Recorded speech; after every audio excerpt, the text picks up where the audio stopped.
अब आरोप आसिफ हबीब साहब की टीम पर लग रहा है कि क्या उनकी कोई सेटिंग सरीन साहब से हो गई है, क्योंकि जब आरोप लगेंगे तो आरोप बात निकलेगी तो बहुत दूर तलक जाएगी। तो अब सवाल यह है कि टीम आसिफ हबीब क्यों रिजिड है इस बात के लिए कि सरीन साहब को वापस लाया जाए। क्या प्रदीप साहब सक्षम नहीं हैं या अमन सरीन साहब सक्षम नहीं थे? दोनों सक्षम हैं, दोनों इलेक्शन कराने के लिए आज़ाद हैं। अगर शुबहात हैं तो कभी भी शुबहात को ख़त्म नहीं किया जा सकता, ये हर मेंबर इस बात को समझता है। अब जो इंपॉर्टेंट खबर ये आ रही है कि आरओ सरीन साहब ने इस्तीफ़ा दे दिया है। और आज की जो लेटेस्ट खबर है, आज की जो ताज़ा खबर है कि डॉक्टर रेहान कोर्ट गए। उन्होंने कहा, हालांकि वतन समाचार से बातचीत में उन्होंने कहा कि सिर्फ वो अपने वोटिंग राइट के लिए कोर्ट गए हैं, लेकिन जो प्रेयर वतन समाचार को मिली, मैंने पिछली स्टोरी में आपको बताया था, उस प्रेयर में साफ साफ लिखा हुआ था कि इलेक्शन को पोस्टपोन किया जाए और इन 2000 लोगों की वोटिंग राइट जो रह गए उनको रिस्टोर किया जाए, उसके बाद इलेक्शन कराया जाए। कि इलेक्शन ऑब्जर्वर की निगरानी में हो रहा है। क्या आपको ऑब्जर्वर साहब पे संदेह है? अगर ऑब्जर्वर साहब पे संदेह तो आप खुल करके बोलिए कि ऑब्जर्वर साहब गलत हैं। अगर संदेह नहीं है तो इलेक्शन होने दीजिए। बार बार रखना अंदाजी, बार बार रखना अंदाजी, बार बार रखना अंदाजी, कभी कोर्ट, कभी प्रोटेस्ट, कभी ये, कभी वो, कभी ये, कभी वो। इससे आप क्या मैसेज देना चाह रहे हैं? नए आरओ आ गए हैं, प्रदीप साहब उन्होंने चार्ज ले लिया है। और दोस्तों, आज एक प्रेसिडेंशियल कैंडिडेट जिस तरह से इंडिया इस्लामिक कल्चर सेंटर में मगरिब से ठीक पहले इंटर हुए और जिस तरह की मुग़ल्लज़ात उन्होंने बकी, माफ़ कीजिएगा, ये कान उनको सुनने के मुतहम्मिल नहीं है। आई कांट एक्सपेक्ट कि कोई प्रेसिडेंशियल कैंडिडेट इस तरह की मुग़ल्लज़ात बक सकता है। कि अदीब साहब हैं, इंडिया इस्लामिक कल्चर सेंटर से मोहब्बत की बात कर रहे हैं और 2360 रुपये आपने जमा नहीं किया और उस जमा ना करने के पीछे लॉजिक दे रहे हैं कि ऐसा वो ऐसा, यहाँ ये होता है, वहाँ वो होता है। भाई साहब, अगर आपका बच्चा, आपका बेटा अपना अगर रास्ते से भटक जाए तो क्या आप उसको घर से भगा देंगे? उसको ठीक नहीं करेंगे। सारा चार्ज सरीन साहब ने उनको सौंप दिया है। कल क्या कुछ होता है, क्या मैं कहूँगा ए आरओ हो, टीम बी कहेगी कि बी आरओ हो, टीम सी कहेगी सी आरओ हो, टीम डी कहेगी डी आरओ हो। जितनी टीम है उतनी आरओ। फिर ऑब्जर्वर साहब का काम क्या है? वो क्या करेंगे? वो किस लिए आए? उनको कोर्ट ने किस लिए भेजा है? हालांकि वतन समाचार को मिली जानकारी के मुताबिक आरओ सरीन साहब का इस्तीफा ऑब्जर्वर साहब ने एक्सेप्ट कर लिया है और नए आरओ प्रदीप साहब अपॉइंट कर दिए गए हैं और उनकी पूरी टीम अब इलेक्शन कराएगी। जहां तक रही बात पोस्टल बैलेट की, तो वतन समाचार को सूत्रों से मिली जानकारी के मुताबिक आरओ ऑफिस ने इस बात का पता कर लिया है कि कौन कौन से 4 पोस्टल बैलेट हेरा फेरी के शिकार हुए हैं। उन पर टिक कर दिया गया है। अगर वो दोबारा आएंगे तो जाहिर सी बात है उनको ख़त्म कर दिया जाएगा। बड़ा छोटा सा मुद्दा था, लेकिन उस मुद्दे को इतना बड़ा बना दिया गया कि ऐसा लगता है कि दाल ही काली नहीं बल्कि पूरी दाल काली है और टीम आसिफ हबीब साहब पे कई संगीन आरोप लग रहे हैं।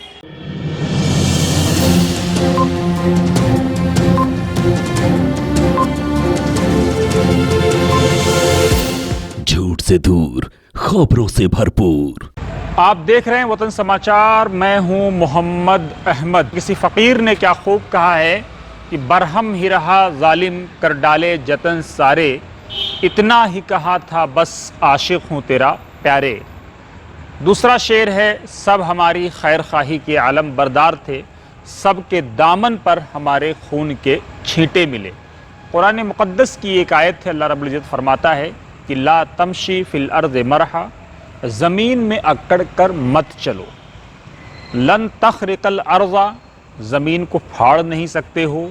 वलन तबलिगल जिबाला तूला, और पहाड़ की बुलंदी तक पहुंच नहीं सकते हो। इसलिए आदमी को अपनी औकात और अपनी हैसियत में रहना चाहिए। रूल ऑफ लॉ जो गॉड ने बनाए हैं और रूल ऑफ लैंड जो देश ने बनाए हैं, उन दोनों को फॉलो करते हुए अपनी ज़िंदगी को आगे ले जाना चाहिए। आज एक बार फिर हम बात कर रहे हैं इंडिया इस्लामिक कल्चरल सेंटर की, लेकिन इन सारी चीज़ों को जो अभी मैंने कहा है, इसको स्टोरी से जोड़कर ना देखा जाए, बस एक इल्म में इजाफे के लिए और अपने आप को समझने और समझाने के लिए मैंने पेश किया है। आज जो कुछ हुआ, लगातार जब से इंडिया इस्लामिक कल्चर सेंटर पिछले 1 साल में, जब सिराजुद्दीन कुरैशी साहब तत्कालीन उस वक्त के अध्यक्ष इंडिया इस्लामिक कल्चर सेंटर के, जब इस बात के लिए बज़िद हुए कि उनकी उम्र बढ़ाई जाए और बकौल उनके कैंडिडेट जो इस वक्त उनके वाइस प्रेसिडेंट के उम्मीदवार हैं, उस वक्त उनकी टीम का हिस्सा नहीं थे, उन्होंने इस बात को स्वीकारा कि सिराज साहब की मर्जी के बगैर पत्ता नहीं हिलता था। सिराजुद्दीन कुरैशी साहब के फेवर में कौन है और डिसफेवर में कौन है?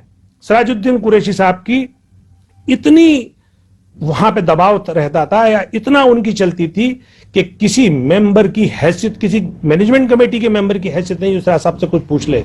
यहां तक के जो बायलॉज में दर्ज थी 75 इयर्स की एज, उसको भी बनवाने के लिए उनको कोर्ट जाना पड़ा।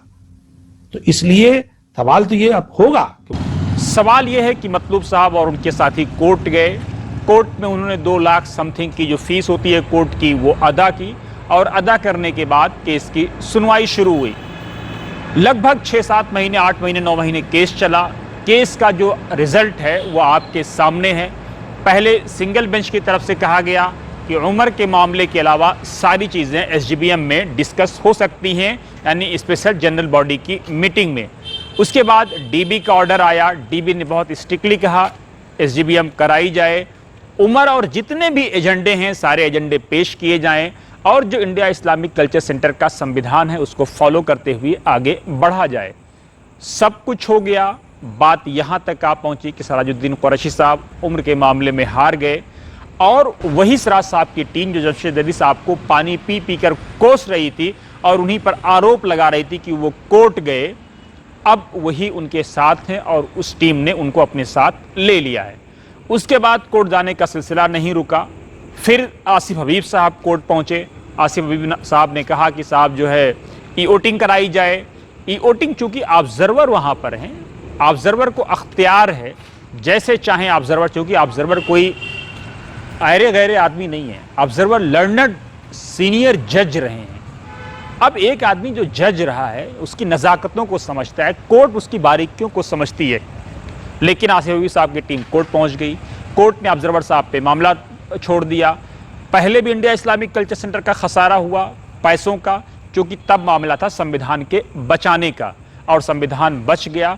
और इंडिया इस्लामिक कल्चर सेंटर को उस केस से जिस पर जमशेद अली साहब पर आरोप लगा, कम से कम कुछ नहीं 2 से 3 करोड़ रुपए का फायदा हुआ। एनुअल सब्सक्रिप्शन फीस आई, मेंबरों की आंख खुली और उनको इस बात का एहसास हुआ कि फीस जमा करनी चाहिए। जो एमओए में है कि अगर आप फीस जमा नहीं करते हैं तो वोटिंग से आप डीबार कर दिए जाएंगे। लेकिन 20 साल तक धांधली चलती रही। जब भी धांधली का मुद्दा उठाया गया तो कहा गया कि किसी की शख्सियत को डीमीन किया जा रहा है। डीमीन और मीन हम ऊपर वाले पर छोड़ देते हैं, हमारा काम है पत्रकारिता करना, सच्ची खबरें आप तक पहुंचाना, हम उसी पर रहते हैं। अब उसके बाद इंडिया इस्लामिक कल्चर सेंटर को फ़ायदा हुआ, लेकिन अब फिर मामला कोर्ट पहुंचा। आसिफ हबीब साहब गए, उन्होंने कहा कि साहब इस पूरे मामले की ई वोटिंग कराई जाए, और जो दिल्ली एनसीआर से बाहर के हैं वो सारी ई वोटिंग कराई जाए। कोर्ट ने ऑब्जर्वर साहब पे छोड़ दिया। ऑब्जर्वर साहब ने मीटिंग बुलाई और ये तय हुआ कि जो लोग ई वोटिंग ऑप्ट करना चाहें वो ई वोटिंग ऑप्ट कर लें, और जो लोग पोस्टल बैलेट चाहें उनको पोस्टल बैलेट दे दिया जाएगा। मेंबर आज़ाद थे, लगभग 100 से ज़्यादा मेंबरों ने ई वोटिंग ऑप्ट की और बाकी लोगों ने पोस्टल बैलेट पर भरोसा जताया। अब उसके बाद लगातार ये कोसा जा रहा है, आरोप लगाया जा रहा है दुनिया में कोई चीज़ सिवाय ऊपर वाले की जात के नथिंग इज परफेक्ट, कोई परफेक्ट नहीं है। लेकिन उसके बावजूद ई वोटिंग का मामला आया, ऑब्जर्वर साहब का फैसला आ गया, लोगों ने पोस्टल बैलेट ऑप्ट किया, लोगों ने ई वोटिंग ऑप्ट की। फिर जो है मामला कोर्ट पहुंचा, और आज की जो लेटेस्ट खबर है, आज की जो ताज़ा खबर है कि डॉक्टर रेहान कोर्ट गए। उन्होंने कहा, हालांकि वतन समाचार से बातचीत में उन्होंने कहा कि सिर्फ वो अपने वोटिंग राइट के लिए कोर्ट गए हैं, लेकिन जो प्रेयर वतन समाचार को मिली, मैंने पिछली स्टोरी में आपको बताया था, उस प्रेयर में साफ साफ लिखा हुआ था कि इलेक्शन को पोस्टपोन किया जाए और इन 2000 लोगों की वोटिंग राइट जो रह गए उनको रिस्टोर किया जाए, उसके बाद इलेक्शन कराया जाए। सवाल ये है कि जब ऑब्जर्वर साहब इस बात को कह रहे थे, कोर्ट की निगरानी में कह रहे थे, आपको तारीख दे रहे थे कि आप पैसा जमा करिए, उस वक्त आप सीरियस नहीं थे। डबल बेंच, हाई कोर्ट की डबल बेंच ये बात कह रही थी कि जल्दी से जल्दी इस काम को निपटाया जाए। एक एक लाइन बाय लाइन ऑब्जर्वर ने, कोई भी काम ऑब्जर्वर ने अपनी मर्जी के बिना कोर्ट से आदेश लेकर के लाइन बाय लाइन फॉलो किया। लेकिन फिर कोर्ट पहुंच गए। आज कोर्ट ने उस अर्जी को खारिज कर दिया। कोर्ट ने साफ कहा, जो आपके सामने है, कि इलेक्शन होना है, 11 अगस्त को इलेक्शन की तारीख है। अब जो इंपॉर्टेंट खबर ये आ रही है कि आरओ सरीन साहब ने इस्तीफा दे दिया है। आरओ सरीन साहब के इस्तीफे से पहले आज सोशल मीडिया पर एक लेटर वायरल हुआ जो हम आपको अपनी टीवी स्क्रीन पर दिखा रहे हैं, जिसमें साफ कहा गया कि 4 पोस्टल बैलेट की हेरा फेरी की बात सामने आई है। सवाल पोस्टल बैलेट की हेरा फेरी की थी, उसके बाद क्या था कि हंगामा खड़ा हो गया। टीम आसिफ हबीब एक बार फिर इंडिया इस्लामिक कल्चर सेंटर पहुंचे। आरोप है कि काफ़ी ऐसे शब्दों का और ऐसे लहजे का इस्तेमाल किया गया जो बहरहाल मुनासिब नहीं है। लेकिन ठीक है, सब पढ़े लिखे लोग हैं, पढ़े लिखे लोग समझते हैं कि उनको क्या करना है। लेकिन आदमी को हमेशा शालीनता के साथ, सभ्यता के साथ, पॉलिटिकल इलेक्शन भी होते हैं, पॉलिटिकल पार्टीज को इलेक्शन कमीशन पे भी ऑब्जेक्शन होता है, लेकिन वो जाती हैं, इलेक्शन कमीशन को पत्र देती हैं, ज्ञापन सौंपती हैं, अपनी बात रखती हैं, ना कि कोई उत्पात मचाया जाता है और ना किसी तरह का हो हल्ला किया जाता है। लेकिन आज जो कुछ हुआ उस पर हम रोशनी डाले बगैर हम सिर्फ इतना कहना चाहते हैं कि टीम आसिफ हबीब की तरफ से आज एक बार फिर ये जो आरोप उन पर है, उन पर लगाया गया कि वो चाहते थे कि आरओ सरीन साहब ने जो इस्तीफा दिया है वो अपना इस्तीफा वापस ले लें।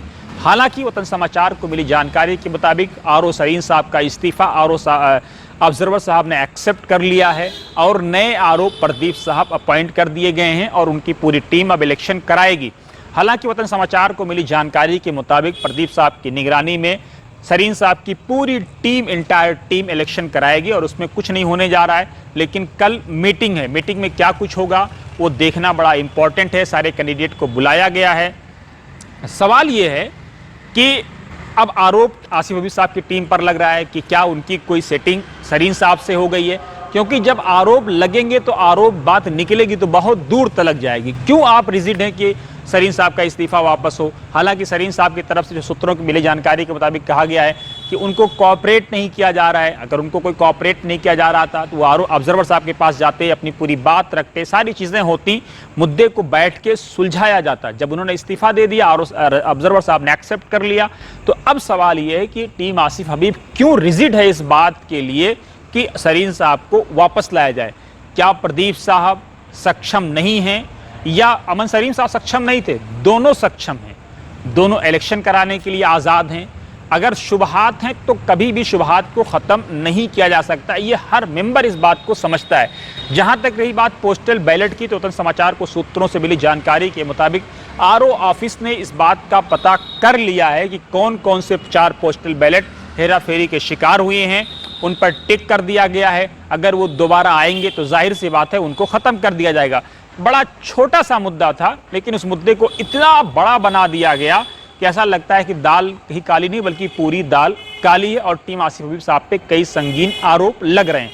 लेकिन इस मामले में जब हमने आसिफ हबीब साहब से रब्ता किया तो बात नहीं हो सकी, लेकिन उनके लीगल एक्सपर्ट और बीओटी कैंडिडेट नौशाद साहब से जो हमने बात की तो उन्होंने साफ कहा कि बैलेट की हेरा फेरी एक संगीन मसला है, यकीनन मसला है जो आप समझते हैं। उन्होंने ये भी कहा कि हमने जा करके वहाँ पर अपना प्रोटेस्ट दर्ज कराया। उन्होंने ये भी कहा कि कल ऑब्जर्वर साहब से हमने रिक्वेस्ट की है उनके ऑफिस से कि ऑब्जर्वर साहब मीटिंग कॉल करें, और कल मीटिंग ऑब्जर्वर साहब ने कॉल की है। मीटिंग के बाद क्या कुछ होता है, लेकिन सवाल ये है कि इलेक्शन ऑब्जर्वर की निगरानी में हो रहा है। क्या आपको ऑब्जर्वर साहब पे संदेह है? अगर ऑब्जर्वर साहब पे संदेह तो आप खुल करके बोलिए कि ऑब्जर्वर साहब गलत हैं। अगर संदेह नहीं है तो इलेक्शन होने दीजिए। बार बार रखना अंदाजी, बार बार रखना अंदाजी, बार बार रखना अंदाजी, कभी कोर्ट, कभी प्रोटेस्ट, कभी ये, कभी वो, कभी ये, कभी वो। इससे आप क्या मैसेज देना चाह रहे हैं? इससे कहीं ना कहीं इंडिया इस्लामिक कल्चर सेंटर की जो छवि है वो बदनाम हो रही है। वो ऐसा लगता है कि ये लोग मुतहम्मिल ही नहीं है इस चीज़ को उठाने के लिए। कोर्ट में अलग पैसे इंडिया इस्लामिक कल्चर सेंटर के डायरेक्टली बर्बाद कराए जा रहे हैं। आज जो कुछ हुआ, अब कल क्या कुछ होता है, इस पर हमारी नज़र बनी हुई है। बहरहाल नए आरओ आ गए हैं, प्रदीप साहब उन्होंने चार्ज ले लिया है, सारा चार्ज सरीन साहब ने उनको सौंप दिया है। कल क्या कुछ होता है, क्या मैं कहूँगा ए आरओ हो, टीम बी कहेगी कि बी आरओ हो, टीम सी कहेगी सी आरओ हो, टीम डी कहेगी डी आरओ हो। जितनी टीम है उतनी आरओ। फिर ऑब्जर्वर साहब का काम क्या है, वो क्या करेंगे, वो किस लिए आए, उनको कोर्ट ने किस लिए भेजा है? कोई तो जिम्मेदारी होगी, कोई रिस्पॉन्सिबिलिटी होगी। आपको डाउट्स हैं, आप जाइए, 1 to 1 बात करिए, आरओ साहब को, ऑब्जर्वर साहब को कन्विंस करिए। आपकी जो जेन्युइन प्रॉब्लम है, आपने कहा पोस्टल बैलेट में हेरा फेरी होती है, ऑब्जर्वर ने इमीडिएट उस पर एक्शन लिया, कहा जहां से पोस्टल बैलेट भेजे जाते हैं अगर वहीं से आएंगे तो हम रिसीव करेंगे। आपने कहा आपने कहा कि मेंबरों के लिए लाउंज नहीं है, ऑब्जर्वर साहब ने इमीडिएट उस पर रिस्पॉन्ड किया, आप ही लोग उसके मुतहम्मिल नहीं थे इसलिए उसको रिजेक्ट कर दिया। जब भी कोई बात आती है ऑब्जर्वर साहब इमीडिएट उस पर एक्शन लेते हैं और कोशिश करते हैं कि उस समस्या का समाधान निकाला जाए। लेकिन जिस तरह से इलेक्शन में रखना अंदाजी डालने की कोशिश हो रही है, कभी किसी का समर्थक कोर्ट पहुंच जाता है, कभी किसी का समर्थक कोर्ट पहुंच जाता है। डॉक्टर रेहान साहब किसके समर्थक हैं आप खुद पता करिए, मैं बताऊंगा तो मुझसे कहा जाएगा कि आप शख्सियत को डिमीन कर रहे हैं, इसलिए मैं कुछ नहीं कह रहा हूं। भाई अगर आपको वाकई इंडिया इस्लामिक कल्चर सेंटर से दिलचस्पी थी, मैंने पहले भी कहा कि अदीब साहब हैं इंडिया इस्लामिक कल्चर सेंटर से मोहब्बत की बात कर रहे हैं और 2360 रुपये आपने जमा नहीं किया और उस जमा ना करने के पीछे लॉजिक दे रहे हैं कि ऐसा वो ऐसा, यहाँ ये होता है वहाँ वो होता है। भाई साहब अगर आपका बच्चा, आपका बेटा अपना अगर रास्ते से भटक जाए तो क्या आप उसको घर से भगा देंगे, उसको ठीक नहीं करेंगे? आप अंदर रह करके सिस्टम में ठीक करिए। और दोस्तों आज एक प्रेसिडेंशियल कैंडिडेट जिस तरह से इंडिया इस्लामिक कल्चर सेंटर में मगरिब से ठीक पहले इंटर हुए और जिस तरह की मुगल्लज़ात उन्होंने बकी है, माफ़ कीजिएगा, ये कान उनको सुनने के मुतहम्मिल नहीं है। आई कांट एक्सपेक्ट कि कोई प्रेसिडेंशियल कैंडिडेट इस तरह की मुगल्लज़ात बक सकता है। इसलिए आप ऐसे लोगों को अपना वोट दें जो वाकई इंडिया इस्लामिक कल्चर सेंटर के प्रेसिडेंट के लिए मुतहम्मिल हों, जो अच्छे हों, तजर्बाकार हों, जो सीजनड हों, जो चीज़ों को समझते हों। बाकी हम आप ही पर छोड़े जाते हैं। जो कुछ हो रहा है हर अपडेट्स हम आप तक पहुंचाने की कोशिश कर रहे हैं। आप बने रहिए वतन समाचार के साथ।